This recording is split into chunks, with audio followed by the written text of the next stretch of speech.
प्रिय समलैंगिकों, अब समय है समझने का कि वामपंथ ने आपको इस्लाम के लिए धोखा दिया जो आपके अस्तित्व के अधिकार को नहीं मानता। काश मैं खुद इतनी शानदार बात कह पाती, लेकिन अफसोस, ये वाक्य 9 साल पहले पॉल जोसेफ वॉटसन के एक वीडियो से है, जिसका मतलब है कि 9 सालों से ये सच है। 9 साल से हम सबने आंखें बंद कर दिखावा किया कि ये सब नहीं हो रहा।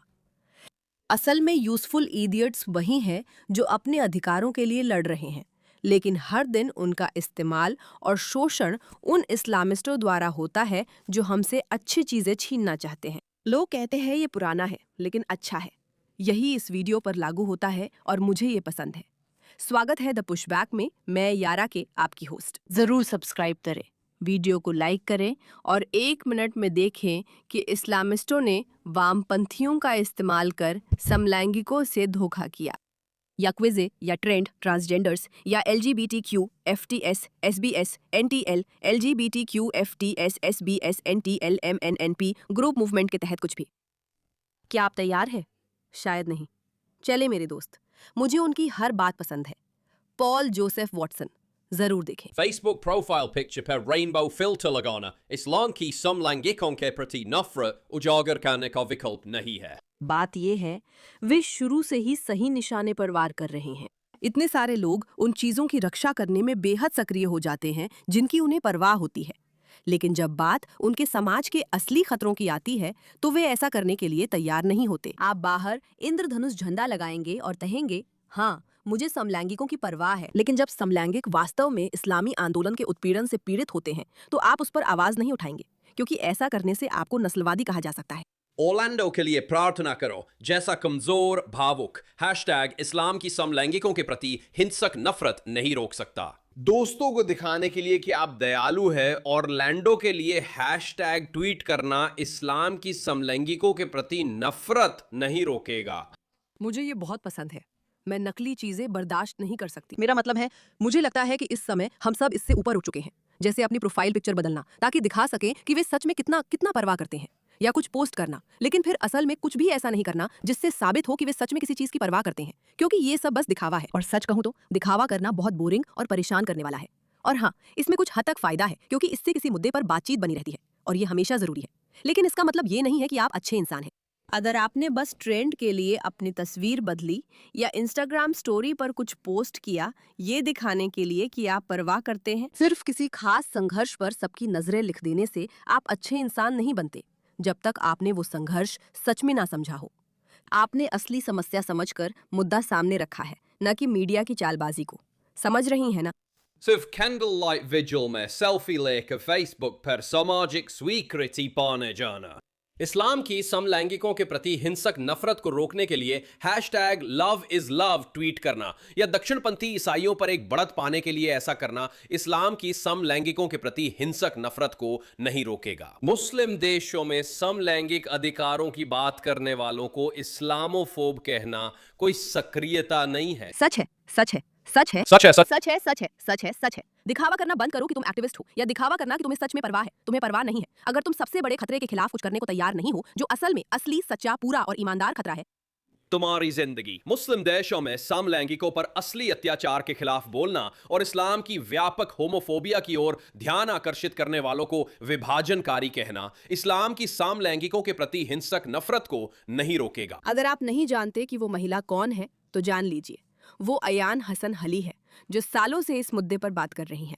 मैंने उन्हें बोलते देखा है। ये 9 साल पहले की बात है और आज भी वो लोगों को समझाने की कोशिश कर रही हैं कि वे किससे जूझ रहे हैं, क्योंकि वो खुद इन संघर्षों से गुजरी हैं।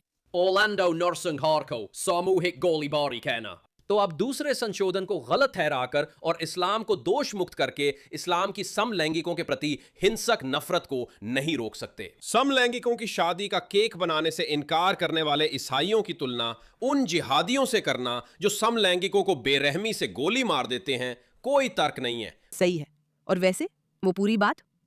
दूसरा, जब भी आप किसी राजनेता को देखते हैं जो किसी राजनीतिक घटना का इस्तेमाल अपने राजनीतिक एजेंडे को आगे बढ़ाने के लिए करता है, तो हमेशा हमेशा हमेशा ऐसा नहीं है कि उन्हें राजनीतिक एजेंडे की परवाह है, बल्कि इसलिए क्योंकि ये उनकी बयानबाजी में बिल्कुल फिट बैठता है। तो जब वे कहते हैं देखो स्कूल में गोलीबारी हुई है, चलो संविधान संशोधनों पर हमला करते हैं, देखो हमेशा हमेशा हमेशा, ऐसा नहीं है कि उन्हें सच में गोलीबारी की परवाह है। ऐसा नहीं है कि उन्हें सच में परवाह है। अगर कोई बेकर सफेद केक बनाता है या रंगीन केक बनाता है, ऐसा इसलिए है क्योंकि वे बस इन पलों का इस्तेमाल राजनीतिक प्रभाव या दिखावा करने के लिए कर रहे हैं। एक बार फिर, मुस्लिम होना उस विचारधारा को नहीं रोक सकता जो सचमुच पश्चिमी सभ्यता को नष्ट करना चाहती है, लेकिन उमर मतीन एक कट्टरपंथी है। आपकी हिम्मत कैसे हुई सभी मुसलमानों को आतंकवाद के लिए दोषी ठहराने की? सच में?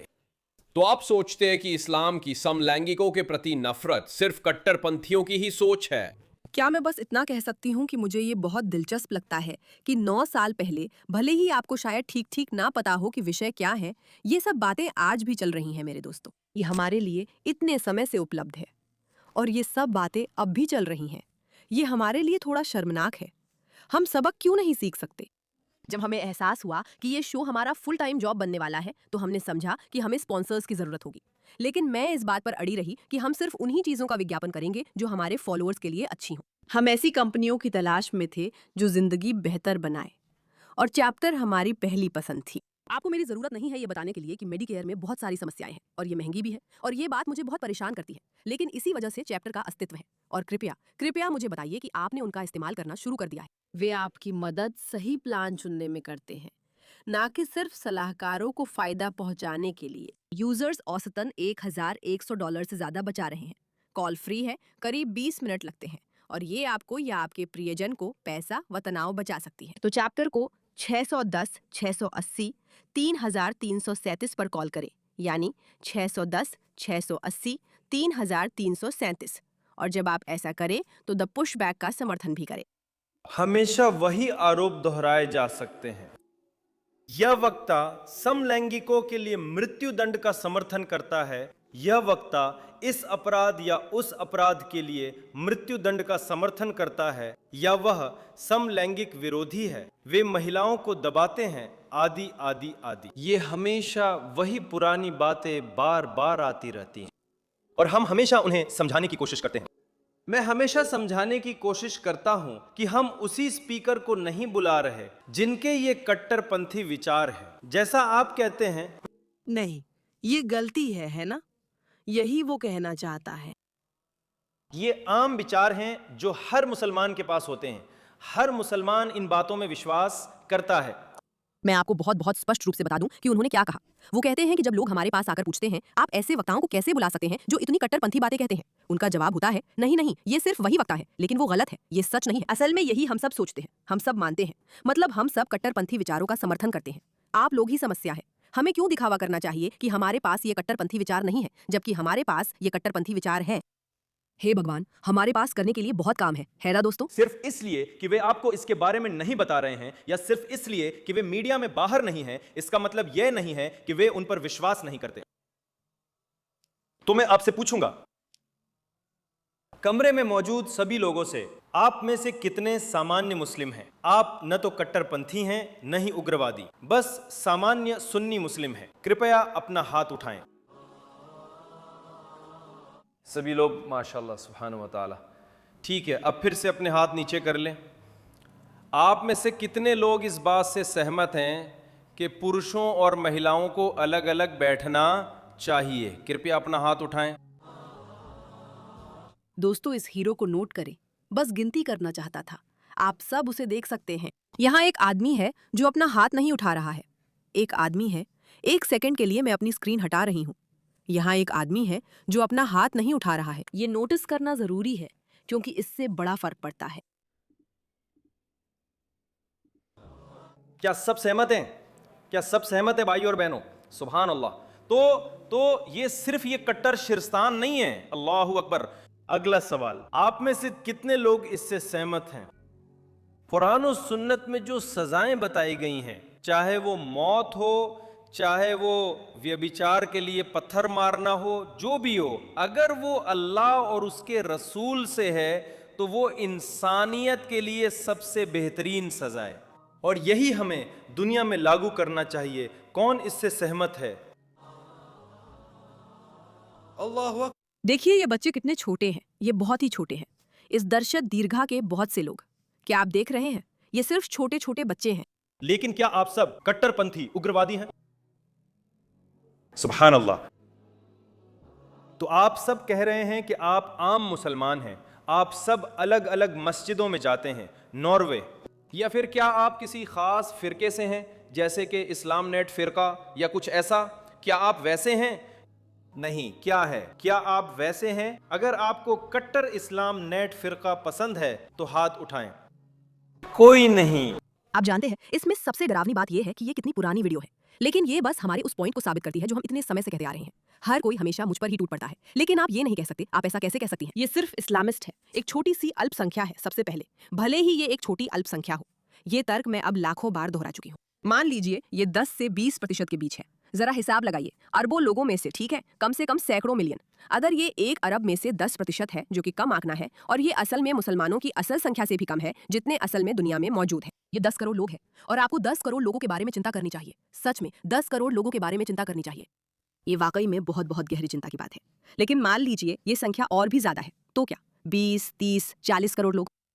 लेकिन ये आदमी वही कह रहा है जो हम सभी जानते हैं कि इस्लामिस्ट, कट्टरपंथियों और आम लोगों में कोई फर्क नहीं है। आम लोग अपवाद है, वो लोग जो बस थोड़ा बहुत इस्लाम अपनाते हैं, लेकिन उसकी सच्चाई को सच में नहीं मानते। यही असल में नियम का अपवाद है। आम लोग इन विचारधाराओं से सहमत हैं। दोस्तों, अब समय आ गया है कि हम सब जाग जाएं। मेरे दोस्तों, अब समय आ गया है कि हम सब जाग जाएं, क्योंकि ये वही लोग हैं जो ये कह रहे हैं, मैं नहीं, वही लोग ये कह रहे हैं। हम चरमपंथी नहीं हैं, हम तो बस आम लोग हैं। वही लोग ये कह रहे हैं। आप में से कितने लोग बस इस सामान्य मस्जिद में जाते हैं? ये हमारी सामान्य सुन्नी मस्जिद में है। कृपया अपना हाथ उठाएं। अल्लाह अकबर। अगर आपसे छूट गया हो तो मैं समझा देता हूं। आपने अभी अभी एक कमरे में भरे तथाकथित उदार मुस्लिमों को एक पश्चिमी देश में ये एकमत होते हुए देखा कि सभी समलैंगिकों को फांसी दी जानी चाहिए। क्या आपसे उस मुस्लिम मौलवी की बात करनी है जो ओरलैंडो मस्जिद में था और मार्टिन की हत्या से कुछ हफ्ते पहले समलैंगिकों को फांसी देने की बात कर रहा था? क्या मुझे आपसे इस बारे में बात करनी है कि यूके में 52% मुस्लिम मानते हैं कि समलैंगिकता को अपराध घोषित कर देना चाहिए? 2016 में इस विषय पर बात करने की इजाजत ही नहीं थी, क्योंकि आंकड़े इतने खराब नहीं थे। अब 2026 है, करीब 20 साल बाद, 10 साल, मुझे नहीं पता मैंने अभी 20 क्यों कह दिया, 10 साल बाद। और हम सब अच्छी तरह जानते हैं कि उस सर्वे के बाद से ये आंकड़े अविश्वसनीय रूप से बहुत तेजी से बढ़े हैं। तुर्की मीडिया ने पल्स नाइट क्लब पीड़ितों को विकृत क्यों कहा था?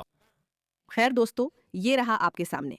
अगर आप उन लोगों में से हैं जो अब भी सच में मानते हैं कि वामपंथी आपको इस्लामी विचारधारा के लिए इस्तेमाल नहीं कर रहे हैं, तो दोस्तों कृपया समझ जाइए। जैसा मैंने कहा, पॉल जोसेफ वॉटसन जरूर देखें, ये उनका वीडियो है, dear guys, the left betrayed you for Islam, क्योंकि वामपंथियों ने आपको इस्लाम के लिए धोखा दिया है और वे ऐसा करते आ रहे हैं। इस्लामिस्ट खुद ही ये बातें कह रहे हैं, हमें कुछ कहने की जरूरत नहीं, आप हर जगह देख सकते हैं। और आपको बस दिखावे के लिए अच्छाई का संकेत देना है, लेकिन असली समस्या के लिए आपको कुछ करना नहीं पड़ता। यही अपने आप में एक समस्या है। अगर आप मानते हैं कि हर किसी को अपनी पसंद से शादी करने का अधिकार होना चाहिए, तो मैं सिर्फ समलैंगिकों या क्वीयर्स ही नहीं, महिलाओं और बच्चों की भी बात कर रही हूँ। बच्चों को ये अधिकार होना चाहिए कि वे खुद तय करें कि वे किससे शादी करना चाहते हैं। मान लीजिए एक 9 साल की लड़की को जबरदस्ती किसी बड़े आदमी से शादी करने के लिए मजबूर नहीं किया जाना चाहिए। या महिलाओं को ये अधिकार होना चाहिए कि वे तय करें कि उन्हें एक पत्नी या 7 एक पति चाहिए, या वे 7 पत्नियों में से एक बनना चाहती हैं। ये गणित मायने नहीं रखता, लेकिन आप लोग बात समझ रहे हैं। अगर आप मानते हैं कि लोगों को अपनी मर्जी से बिना दूसरों को नुकसान पहुंचाए कुछ भी करने की आज़ादी होनी चाहिए, तो दुर्भाग्य से इस्लामवादी आपके दुश्मन हैं। माफ कीजिए कि मैंने आपको ये बात बताई। मुझे पता है कि ये थोड़ा असहज हो सकता है। इस मुद्दे पर ध्यान देने के लिए धन्यवाद।